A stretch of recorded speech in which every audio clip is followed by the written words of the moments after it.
بسم اللہ الرحمن الرحیم۔ ایک پتہ کی بات آپ کے گوش گزار کرنے والا ہوں، آپ تھوڑی توجہ فرمائیں گے۔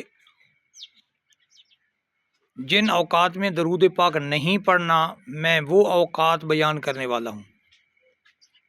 کبھی آپ کو کسی نے یہ اوقات نہیں بتائے ہوں گے، میں شرطیہ کہہ رہا ہوں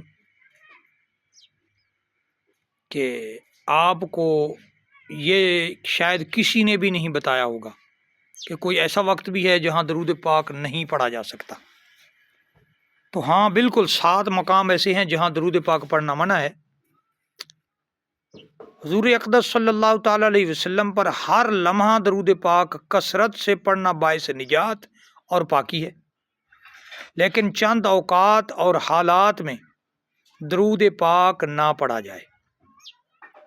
وہ 7 اوقات کون سے ہیں جن میں حضور اکرم نور مجسم رحمت للعالمین صلی اللہ علیہ وسلم پر درود پڑھنا مکروہ ہے؟ ان کا خیال رکھا جائے، توجہ کیجیے۔ نمبر 1، پیشاب پخانہ کے وقت درود پاک نہیں پڑھنا چاہیے۔ نمبر 2، مباشرت کے وقت بھی درود پاک سے پرہیز کرنا چاہیے۔ نمبر 3، ٹھوکر کھاتے وقت بھی درود پاک نہیں پڑھنا چاہیے، اور کسی چیز کو کاٹتے وقت بھی درود پاک نہیں پڑھنا چاہیے، اور چھینک آتے وقت بھی درود پاک نہیں پڑھنا چاہیے۔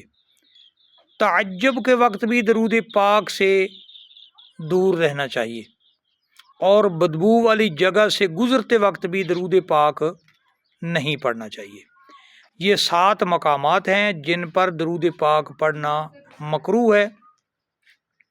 ان 7 اوقات کے علاوہ 24 گھنٹوں میں ہر سانس میں، ہر لمحہ، ہر وقت محسن عالم سید البشر رحمت للعالمین صلی اللہ علیہ وآلہ وسلم پر درود پاک پڑھا جا سکتا ہے۔ تحقیق، حضور اکرم صلی اللہ تعالی علیہ وسلم نے ارشاد فرمایا، بے شک قیامت کے دن وہ شخص مجھ سے سب سے زیادہ قریب ہوگا جو مجھ صلی اللہ علیہ وسلم پر زیادہ درود پاک پڑھتا رہے گا، زیادہ درود پاک پڑھنے والا ہوگا۔ تو آقا علیہ الصلوۃ والسلام کا فرمان بھی پہنچا دیا، اور الحمدللہ۔ دوسری بات، ایک اور نقطہ کی بات بھی عرض کرتا چلوں کہ جب درود پاک پڑھنا ہے تو کوئی سا بھی درود پاک پڑھا جا سکتا ہے، مگر آقا علیہ الصلوۃ والسلام سے جب پوچھا گیا تو آپ نے نماز والا درود پاک تعلیم فرمایا، کیونکہ اس میں درود بھی ہے اور سلام بھی۔ اس کے علاوہ اگر درود پاک کو پڑھا جائے تو اس میں درود آئے گا لیکن سلام نہیں ہوگا۔ کوشش یہ کرنی چاہیے وہ درود پاک پڑھا جائے جس میں درود بھی ہو اور سلام بھی ہو، یہ زیادہ افضل ہے، بہتر عمل ہے۔ ویسے درود پاک تو کوئی بھی پڑھیں گے ادائیگی ہو جائے گی، لیکن قرآن پاک کی آیت کے مطابق عمل نہیں ہوگا، کیونکہ قرآن پاک جو ہے وہ فرماتا ہے درود بھی ہو اور سلام بھی۔ ہم درود پڑھیں گے، سلام نہیں ہوا تو قرآن کی پیروی نہیں ہوگی، قرآن کی کہی بات پر عمل مکمل نہیں ہوگا۔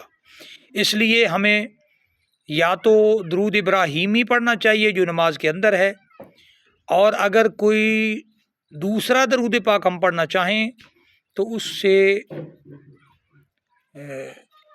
دونوں چیزیں حاصل ہونی چاہیے، اس پر توجہ کرنی چاہیے جس میں درود بھی ہو آتے سلام بھی۔